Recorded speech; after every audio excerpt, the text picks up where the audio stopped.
In every corner of the world, there are mysteries that defy explanation. But some of the most chilling stories aren't born from the supernatural. They're rooted in the twisted minds of those who walk among us. What would you do if you were faced with a darkness that mirrors your deepest fears? This is the story of a detective who ventured into the unknown, chasing a shadow that was always one step ahead. But sometimes, the truth is more terrifying than we can imagine. Are you ready to follow her into the darkness? Detective Sarah Blake steps into a dense, fog-covered forest, a place where the eerie silence is broken only by the distant echo of rustling leaves. Her flashlight slices through the darkness, revealing little, but Sarah's eyes reflect both fear and determination. Sarah arrives at a small rural town where everyone knows each other.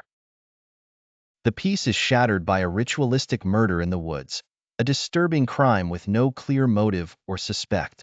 This isn't just a crime scene, Sarah says, her voice steady despite the chill in the air. It's a message. As Sarah examines the crime scene with precision, she finds a small, ancient-looking charm buried near the body, a symbol tied to local legends and folklore. This isn't just any killer. He knows exactly what he's doing, Sarah murmurs, slipping the charm into a plastic evidence bag. The clue leads her to an elderly local historian, Mrs. Langford. Mrs. Langford tells her the tale of the Whisperer, a local legend of a man who could control others with his voice, leading them to their deaths. It's just a story, Sarah says, though her eyes betray a flicker of doubt. Mrs. Langford responds, "Some stories are born from truth, detective." Back at the precinct, Sarah receives a hand-delivered letter, a detailed map of the forest with a note, "Catch me if you can." Frustration and curiosity battle within her. He's toying with us. But why? What's the endgame? Following the map, Sarah returns to the forest, venturing deeper into the darkness. She finds disturbing symbols carved into the trees. This isn't just a chase. He wants me here. But why? She speaks into her recorder, her voice a mixture of determination and fear.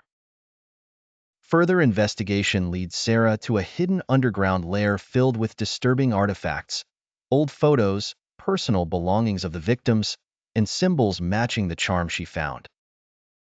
He's been planning this for years. But why these people? What do they have in common?